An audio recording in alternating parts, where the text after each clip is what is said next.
Hello दोस्तों, स्वागत है आपका मेरे यूट्यूब चैनल परीक्षा प्लान में। तो जैसा कि आप लोगों को पता है कि प्रीवियस ईयर के एसएसटी के क्वेश्चंस को सॉल्व कर रहे हैं। तो ये पेपर है सितंबर 2015 वाला। इसके पहले फरवरी 2015 वाले पेपर के एसएसटी के क्वेश्चंस को सॉल्व किया था। तो चलिए शुरू करते हैं आज के वीडियो को। यदि आप चैनल पर नए हैं तो चैनल को सब्सक्राइब कर लीजिए। इसके अलावा एनसीईआरटी की भी क्लास चल रही है, हिस्ट्री, ज्योग्राफी और साइंस। तो आप लोग वो क्लास भी देखिएगा क्योंकि एसएसटी में एनसीईआरटी बहुत ही ज़्यादा हेल्प करती है। क्लास 6 to 8 की हिस्ट्री, ज्योग्राफी और पॉलिटी पूरा कंप्लीट पढ़ाऊंगी मैं, इसलिए आप लोग वो क्लास भी देखिएगा। तो चलिए शुरू करते हैं आज के वीडियो को। लिखा है अशोक के अधिकतर अभिलेख। पहला विकल्प है देवनागरी, दूसरा है ब्राह्मी, तीसरा है तमिल और चौथा है ओचकी। तो अशोक के जो अभिलेख हैं वो ब्राह्मी लिपि में लिखे गए थे। दूसरा विकल्प इसमें सही है, ब्राह्मी। तो अशोक जो है सबसे प्रसिद्ध मौर्य शासक थे और इनके जो अधिकांश शिलालेख हैं प्राकृत में भी हैं और ब्राह्मी में भी लिखे गए हैं। तो एक प्रश्न ये पूछा जाता है कि अशोक के अभिलेखों को सबसे पहले किसने पढ़ा था। तो जेम्स प्रिंसेप ने अशोक के अभिलेखों को सबसे पहले पढ़ा था। तो आप लोगों को ये याद रखना है। अगला प्रश्न देखते हैं। कुछ आरंभिक हिंदू मंदिरों में एक हॉल होता था जहां लोग इकट्ठे हो सकते थे। इस स्थान को कहा जाता था। Some of the earliest Hindu temples had a hall where people could assemble. This place was known as। पहला विकल्प है प्रदक्षिणा पथ, दूसरा है मंडप, तीसरा है ग्राम भोजिका और चौथा है गर्भगृह। तो मंदिरों में एक हॉल होता था जहां लोग इकट्ठे होते थे तो उसे कहते थे मंडप। दूसरा विकल्प इसमें सही है। अब ये जो और विकल्प लिखे हैं इनके बारे में भी जानना आवश्यक है। प्रदक्षिणा पथ किसे कहते थे? स्तूप के चारों ओर परिक्रमा पथ, यानी स्तूप के चारों ओर परिक्रमा करने के लिए जो पथ बना होता था उसे कहते थे प्रदक्षिणा पथ। ग्राम भोज का सबसे बड़ा जमींदार होता था ग्राम भोज का। गर्भगृह क्या होता था? मंदिर में वह स्थान जहां पर मुख्य देवी या देवता की प्रतिमा को स्थापित किया जाता था वह गर्भगृह कहलाता था और जहां लोग इकट्ठा होते थे उसे मंडप कहते थे। तो गर्भगृह वाला प्रश्न भी पूछा जा चुका है, तो गर्भगृह के बारे में याद रखना है, इसीलिए सबके बारे में बता दिया। अगला प्रश्न है विनय पिटक ग्रंथ निम्नलिखित में से किससे संबंधित है? Vinaya Pitaka is a book related to. पहला विकल्प है संस्कृत व्याकरण, दूसरा है महावीर के उपदेश, तीसरा है जरतुस्त के विचार और चौथा है बौद्ध संघ के नियम। तो विनय पिटक जो ग्रंथ है उसमें बौद्ध संघ के नियम मिलते हैं। चौथा विकल्प इसमें सही है। तो गौतम बुद्ध के बारे में क्या याद रखना है? इनका जन्म हुआ था लुम्बिनी में। ज्ञान की प्राप्ति इन्हें बोधगया में हुई थी। पहला उपदेश इन्होंने सारनाथ में दिया था और इनका महापरिनिर्वाण हुआ था कुशीनगर में। तो ये इनके बारे में याद रखना है। अगला प्रश्न राजा हर्षवर्धन के दरबारी कवि बाणभट्ट ने उनकी जीवनी हर्षचरित निम्नलिखित भाषाओं में से किसमें लिखी? पहला है उर्दू, दूसरा है संस्कृत, तीसरा है प्राकृत और चौथा है हिंदी। तो इस प्रश्न से काफ़ी प्रश्न तैयार हो रहे हैं। पहला प्रश्न तो यही तैयार हो रहा है कि राजा हर्षवर्धन के दरबारी कवि कौन थे? तो बाणभट्ट थे। हर्षचरित किसने लिखी? बाणभट्ट ने लिखी। और किस भाषा में लिखी? तो संस्कृत भाषा में लिखी। दूसरा विकल्प इसमें सही है। अगला प्रश्न है जैन और बौद्ध भिक्षु भिक्षुणियों के लिए आरंभिक विहार बने होते थे। पहला विकल्प है लकड़ी के, दूसरा है ईंटों के, तीसरा है मिट्टी के और चौथा है पत्थर के। तो जो विहार बनाए जाते थे जैन और बौद्ध भिक्षु भिक्षुणियों के लिए, तो आरंभिक विहार जो है लकड़ी के बने थे। पहला विकल्प इसमें सही है। बाद में गुफाओं को काटकर पत्थर के बनाए जाने लगे, तो पहले आरंभिक विहार जो हैं वो लकड़ी के ही थे। पहला विकल्प इसमें सही है। अगला प्रश्न है, कन्नौज पर लंबे समय तक त्रिपक्षीय संघर्ष किन 3 राजवंशों के बीच चला? पहला विकल्प है गुर्जर, प्रतिहार, पाल और चोल। दूसरा है राष्ट्रकूट, चोल और पाल। तीसरा है गुर्जर, प्रतिहार, राष्ट्रकूट और चोल। और चौथा है पाल, राष्ट्रकूट, गुर्जर, प्रतिहार। तो इस प्रश्न के लिए चौथा विकल्प सही है, पाल, राष्ट्रकूट, गुर्जर, प्रतिहार। तो इनके बीच काफ़ी लंबे समय तक ये संघर्ष चला, जिसे त्रिपक्षीय संघर्ष के नाम से जाना जाता है। चौथा विकल्प इसमें सही है। अगला प्रश्न है, सूफी मत के अनुसार खानकाहों से अभिप्राय है? पहला विकल्प है नाम का गुणगान करना। दूसरा है नीति कथाओं पर चर्चा करना। तीसरा है वे स्थान जहां सूफी संत बैठकों का आयोजन करते थे। और चौथा है एक विशेष प्रकार का गाना। तो खानकाह से अभिप्राय है उस स्थान से जहां सूफी संत बैठकों का आयोजन करते थे। तीसरा विकल्प इसमें सही है। अगला प्रश्न है, चोल मंदिरों के विषय में निम्नलिखित कथनों में से कौन सा सही है? पहला है चोल मंदिर प्रायः अपने आसपास विकसित होने वाली केवल ग्रामीण बस्तियों के केंद्र थे। दूसरा है जनसाधारण द्वारा दी गई भूमि से चोल मंदिर संपन्न हो गए। तीसरा है चोल मंदिर आर्थिक, सामाजिक और सांस्कृतिक जीवन के केंद्र थे। और चौथा है लौह प्रतिमाओं का निर्माण चोल मंदिरों की मुख्य विशेषता थी। तो इस प्रश्न के लिए पहला विकल्प सही है, चोल मंदिर प्रायः अपने आसपास विकसित होने वाली केवल ग्रामीण बस्तियों के केंद्र बन गए। पहला विकल्प इसमें सही है। अगला प्रश्न है, दिल्ली सल्तनत के सुल्तानों के लिए लिखी गई तवारीख के विषय में निम्नलिखित कथनों में से कौन सा सही है? पहला विकल्प है ये दिल्ली सल्तनत की प्रशासनिक भाषा उर्दू में लिखी गई। दूसरा विकल्प है तवारीख उन लोगों द्वारा लिखी गई जो शायद ही नगरों में रहे। तीसरा विकल्प है तवारीख के लेखक शासकों को अच्छे शासन की आवश्यकता और न्याय संगत शासन पर बल देते थे। और चौथा है लेखकों द्वारा तवारीख सुल्तानों से ढेर सारे इनाम पाने के लिए नहीं लिखी गई। तो तवारीख के लेखक विद्वान पुरुष होते थे। तवारीख के लेखक शासकों को अच्छे शासन की आवश्यकता और न्याय संगत शासन पर बल देते थे। तीसरा विकल्प इसमें सही है। अगला प्रश्न है, 19वीं सदी में निम्नलिखित में से किसने कुरान शरीफ की आयतों का हवाला देकर महिलाओं की शिक्षा के लिए तर्क दिया? पहला विकल्प है सैयद अहमद खां। दूसरा है जियाउद्दीन बरानी। तीसरा विकल्प है रुकैया सखावत हुसैन। और चौथा है मुमताज अली। तो इस प्रश्न के लिए चौथा विकल्प सही है, मुमताज अली। अगला प्रश्न है, यूराल पर्वत अलग करते हैं? पहला विकल्प है अफ्रीका और एशिया को। दूसरा है एशिया और यूरोप को। तीसरा है अफ्रीका और यूरोप को। और चौथा है उत्तर अमेरिका और दक्षिण अमेरिका को। तो यूराल पर्वत अलग करते हैं एशिया और यूरोप को। दूसरा विकल्प इसमें सही है। एक प्रश्न पूछा जाता है कि सबसे बड़ा महाद्वीप कौन सा है, तो वह एशिया महाद्वीप है। सबसे छोटा महाद्वीप कौन सा है, तो वह ऑस्ट्रेलिया महाद्वीप है। इन 2 प्रश्नों को भी याद रखिएगा। अगला प्रश्न है, भूपर्पटी में वह स्थान जहां भूकंपीय तरंगें आरंभ होती हैं उसे कहा जाता है? पहला विकल्प है केंद्र। दूसरा है उद्गम केंद्र। तीसरा है अधिकेंद्र। और चौथा है क्रेटर। तो जहां पर भूकंपीय तरंगें उत्पन्न होती हैं उसे उद्गम केंद्र कहा जाता है। दूसरा विकल्प इसमें सही है, फोकस। अगला प्रश्न है, वायुमंडल की निम्नलिखित परतों में से कौन सी परत हवाई जहाज उड़ाने के लिए सबसे आदर्श परत है? पहला विकल्प है क्षोभ मंडल। दूसरा है समताप मंडल। तीसरा है मध्य मंडल। और चौथा है ताप मंडल।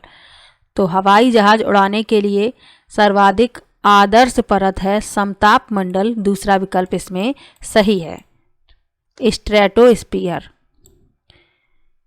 समताप मंडल में ही ओजोन परत पाई जाती है। ओजोन दिवस कब मनाया जाता है? 16 सितंबर को ओजोन दिवस मनाया जाता है। अगला प्रश्न है, निम्नलिखित में से पृथ्वी पर तापमान के वितरण को प्रभावित करने वाला सबसे महत्वपूर्ण कारक कौन सा है? पहला विकल्प है सूर्य तपन, दूसरा है सौर विकिरण, तीसरा है पार्थिव विकिरण और चौथा है समुद्र से दूरी।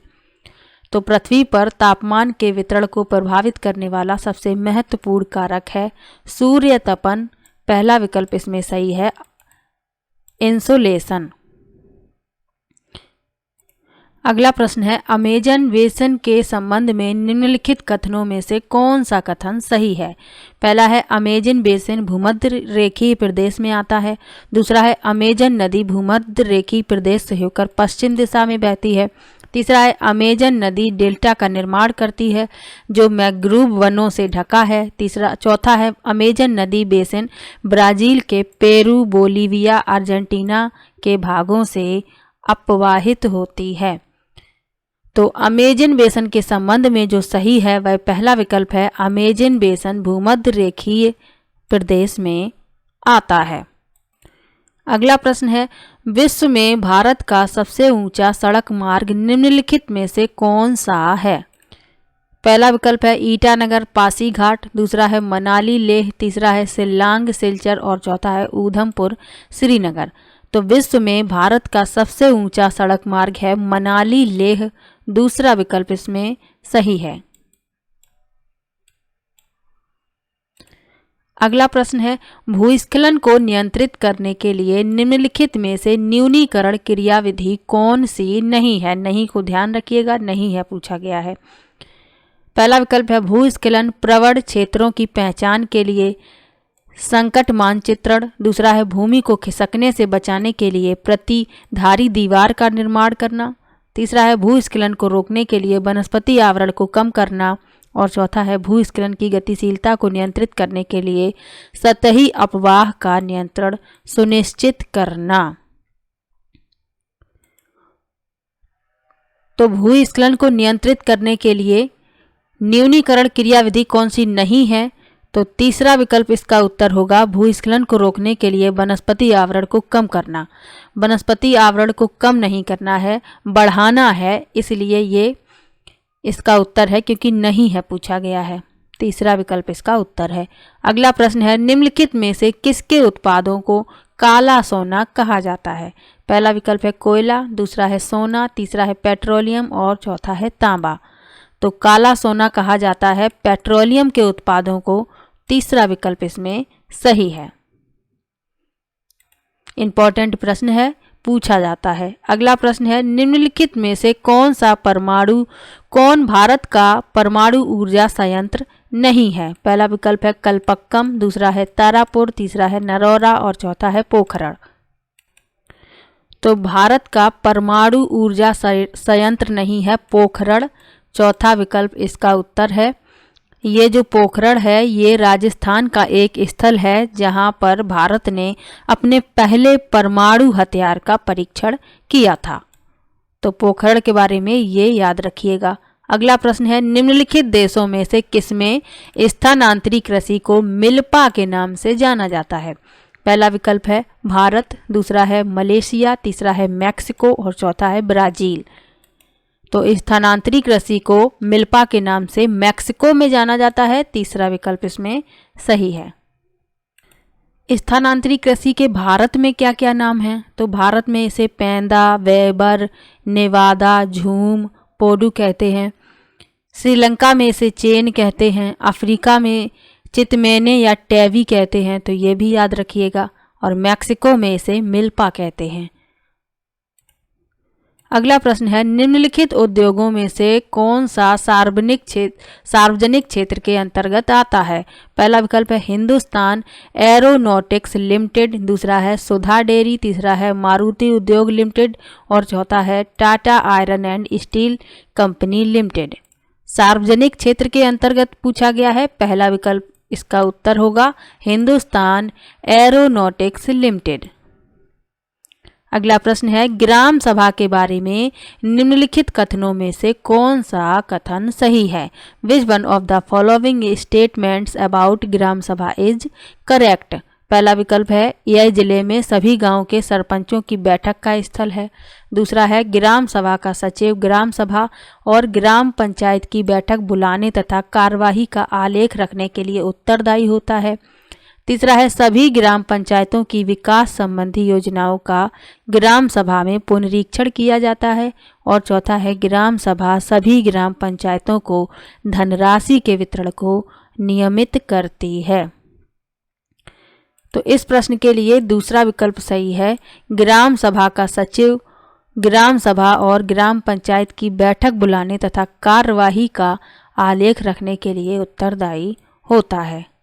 अगला प्रश्न है लोकतंत्र में लोगों की सहभागिता पर दिए गए निम्नलिखित दो कथनों ए और बी पर विचार कीजिए और सही उत्तर का चयन कीजिए।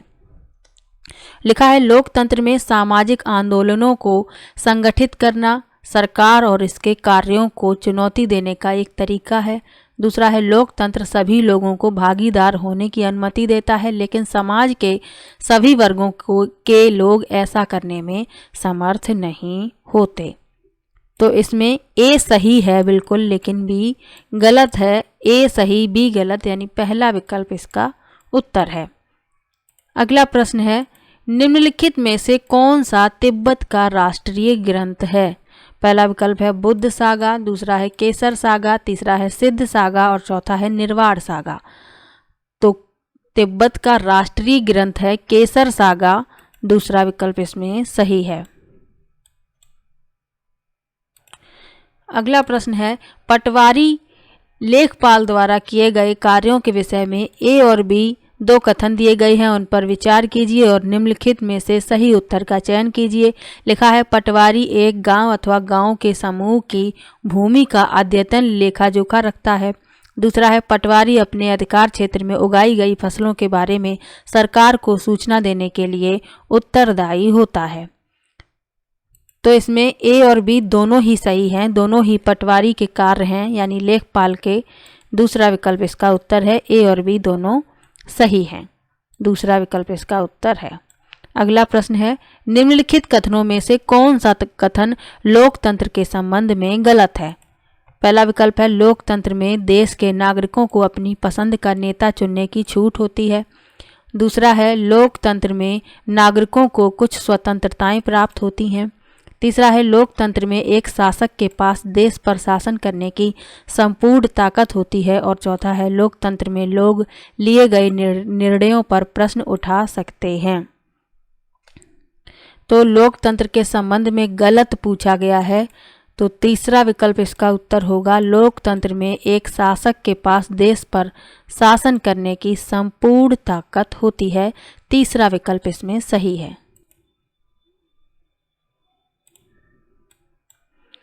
अगला प्रश्न है अभियानों के फलस्वरूप महिलाओं के संरक्षण के लिए नए कानून बने। निम्नलिखित प्रताड़नाओं में से किस एक के कारण महिलाओं को संरक्षित करने के लिए 2006 में एक कानून बना। पहला विकल्प है घरेलू हिंसा, दूसरा है यौन प्रताड़ना, तीसरा है बच्चों के साथ दुर्व्यवहार और चौथा है असमान वेतन। तो इस प्रश्न के लिए पहला विकल्प सही है, घरेलू हिंसा। तो यह भारत की संसद का एक अधिनियम है जो महिलाओं को घरेलू हिंसा से बचाने के लिए लागू किया गया और यह 26 अक्टूबर 2006 को भारत सरकार द्वारा लागू किया गया था, ये भी याद रखिएगा। अगला प्रश्न है संचार माध्यम के संदर्भ में निम्नलिखित कथनों में से कौन सा गलत है। पहला विकल्प है विज्ञापनों द्वारा धन कमाया जाता है, दूसरा है जनसंचार द्वारा उपयोग में लाई जाने वाली तकनीकें बदलती रहती हैं, तीसरा है जनसंचार का लोगों तक जानकारी पहुंचाना एक महत्वपूर्ण कार्य है और चौथा है संचार माध्यम की कार्यप्रणाली में नियमित सरकारी हस्तक्षेप रहता है। तो गलत पूछा गया है, चौथा विकल्प इसका उत्तर होगा कि संचार माध्यम की कार्यप्रणाली में नियमित सरकारी हस्तक्षेप रहता है। ये गलत है और गलत ही पूछा गया है। अगला प्रश्न है समाचार चैनल पर विज्ञापन का मूल्य निर्भर करता है। पहला विकल्प है चैनल की लोकप्रियता पर, दूसरा है दर्शकों की मांग पर, तीसरा है बड़े व्यापारिक घरानों पर और चौथा है कंपनी क्षेत्र पर। तो समाचार चैनल पर विज्ञापन का मूल्य निर्भर होता है चैनल की लोकप्रियता पर। The popularity of the channel, पहला विकल्प इसमें सही है। अगला प्रश्न है, जनहित याचिका PIL के संदर्भ में नीचे दिए गए दोनों कथनों पर विचार कीजिए और सही उत्तर का चयन कीजिए। पहला कथन लिखा है, यह एक ऐसी व्यवस्था है जिसके माध्यम से सरकार के क्रियाकलापों के विषय में आवश्यक जानकारी प्राप्त करते हैं। कथन B है, यह एक ऐसी व्यवस्था है जिसके माध्यम से किसी व्यक्ति या संस्था को जिनके अधिकारों का उल्लंघन हुआ है उन्हें न्याय पाने के लिए उच्च न्यायालय या सर्वोच्च न्यायालय में याचिका दायर करने का अधिकार दिया गया है। तो इसमें A गलत है, कथन B सही है। यह एक ऐसी व्यवस्था है जिसके माध्यम से किसी व्यक्ति या संस्था को जिसके अधिकारों का उल्लंघन हुआ है उन्हें न्याय पाने के लिए उच्च न्यायालय या सर्वोच्च न्यायालय में याचिका दायर करने का अधिकार दिया गया है। अगला प्रश्न है, संसद के प्रश्नकाल सत्र के संबंध में A और B दोनों कथनों पर विचार कीजिए और निम्नलिखित विकल्पों में से सही विकल्प का चयन कीजिए। लिखा है, सांसद सरकार के कामकाज के बारे में जानकारी प्राप्त करते हैं। यह एक ऐसी व्यवस्था है जिसमें कार्यकारिणी विधायिका को नियंत्रित करती है। तो इसमें B गलत है। A सही है, सांसद सरकार के कामकाज के बारे में जानकारी प्राप्त करते हैं। A सही, B गलत, यानी कि पहला विकल्प इसका उत्तर है। अगला प्रश्न है, न्यायिक समीक्षा पर दिए गए निम्नलिखित दो कथनों A और B पर विचार कीजिए, सही उत्तर का चयन कीजिए। लिखा है, संसद द्वारा पारित किया गया कोई कानून संविधान के आधारभूत ढांचे का उल्लंघन करता है तो न्यायपालिका ऐसे कानून को रद्द कर सकती है। कथन B लिखा है, कोई विधेयक न्यायपालिका के द्वारा पास किए बिना कानून नहीं बन सकता। तो इसमें A सही है, B गलत है। A सही, B गलत, यानी कि पहला विकल्प इसका उत्तर है। अगला प्रश्न है, भारतीय संविधान के अनुसार भारतीय धर्मनिरपेक्ष राज्य के बारे में निम्नलिखित कथनों में से कौन सा कथन गलत है। लिखा है, भारतीय राज्य किसी एक विशिष्ट धार्मिक समूह द्वारा शासित नहीं है।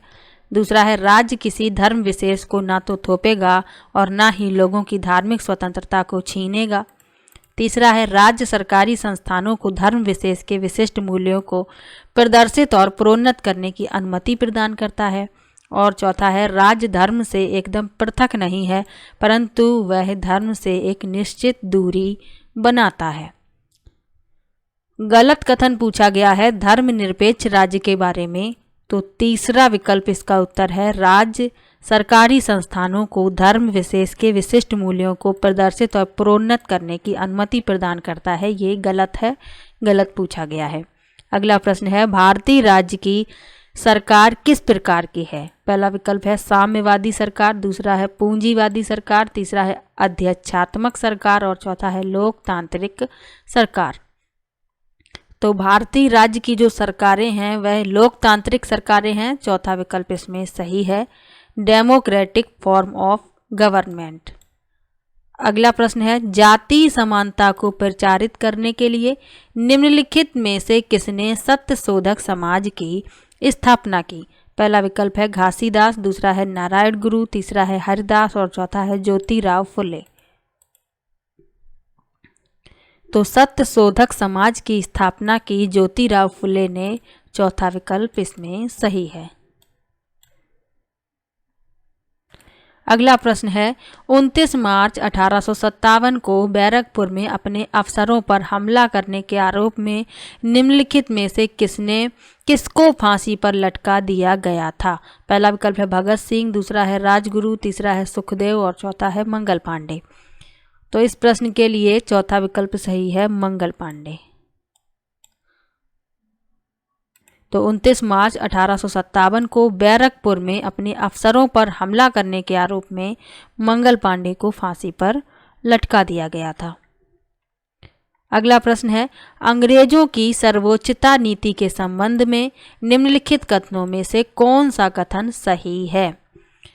पहला विकल्प है, इसने घोषित किया कि यदि भारतीय शासक की मृत्यु बिना पुरुष वारिस के होती है तो उसके साम्राज्य का अधिग्रहण कर लिया जाएगा। दूसरा है, कंपनी का दावा था कि उसकी सत्ता सर्वोच्च है, इसलिए वह भारतीय राज्यों से ऊपर है। तीसरा है, इसने इस बात पर बल दिया कि प्राच्य जानकारी के विपरीत यूरोपीय जानकारी देने का तरीका व्यवहारिक रूप से लाभकारी है। और चौथा है, इसने घोषित किया कि इंग्लैंड में कोई अन्य व्यापार करने वाला समूह ईस्ट इंडिया कंपनी से स्पर्धा नहीं करेगा। तो सर्वोच्च नीति के संबंध में दूसरा विकल्प सही है। कंपनी का दावा था कि उसकी सत्ता सर्वोच्च है, इसलिए वह भारतीय राज्यों से ऊपर है। दूसरा विकल्प इसमें सही है। अगला प्रश्न है, ग्रहों के निम्नलिखित समूहों में किस समूह के चारों ओर छल्ले हैं? पहला विकल्प है शनि शुक्र मंगल, दूसरा है शनि बृहस्पति यूरेनस, तीसरा है शनि नेपच्यून मंगल और चौथा है शनि शुक्र नेपच्यून। तो छल्ले वाले ग्रह हैं शनि बृहस्पति यूरेनस। दूसरा विकल्प इसमें सही है। अगला प्रश्न है, पृथ्वी को भूभाग के रूप में क्यों वर्णित किया जाता है? निम्नलिखित में से सही विकल्प का चयन कीजिए। लिखा है पृथ्वी ध्रुवों के पास थोड़ी चपटी है। दूसरा है पृथ्वी ना तो अधिक गर्म है और ना ही अधिक ठंडी है। तीसरा है पृथ्वी की 2/3 सतह जल से ढकी है। और चौथा है जीवन के लिए अनुकूल परिस्थितियां केवल पृथ्वी पर पाई जाती हैं। तो पृथ्वी को भूभाग के रूप में वर्णित किया जाता है क्योंकि यह ध्रुवों के पास थोड़ी चपटी है। पहला विकल्प इसमें सही है। अगला प्रश्न है, पृथ्वी से चंद्रमा का केवल एक ही भाग दिखाई पड़ता है क्योंकि? पहला विकल्प है चंद्रमा अपने अक्ष पर एक चक्कर पूरा करने से कई अधिक समय पृथ्वी का चक्कर पूरा करने में लेता है। दूसरा है चंद्रमा पृथ्वी का एक चक्कर पूरा करने में जितना समय लेता है उतना ही समय अपने अक्ष पर एक चक्कर पूरा करने में लेता है। तीसरा है चंद्रमा केवल पृथ्वी का चक्कर लगाता है परंतु अपने अक्ष पर चक्कर नहीं लगाता। और चौथा है चंद्रमा पृथ्वी का चक्कर नहीं लगाता, केवल अपने अक्ष पर चक्कर लगाता है। तो पृथ्वी से चंद्रमा का केवल एक भाग दिखाई पड़ता है क्योंकि चंद्रमा पृथ्वी का एक चक्कर पूरा करने में जितना समय लेता है उतना ही समय अपने अक्ष पर एक चक्कर पूरा करने में लेता है, इसीलिए पृथ्वी से चंद्रमा का केवल एक भाग दिखाई पड़ता है।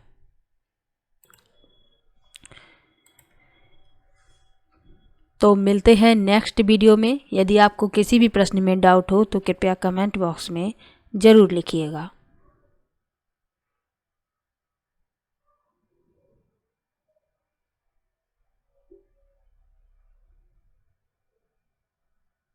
तो वीडियो कैसा लगा कमेंट बॉक्स में ज़रूर बताइएगा। वीडियो को लाइक कीजिए, शेयर कीजिए और चैनल को सब्सक्राइब कर लीजिए। मिलते हैं नेक्स्ट वीडियो में, तब तक के लिए बाय बाय।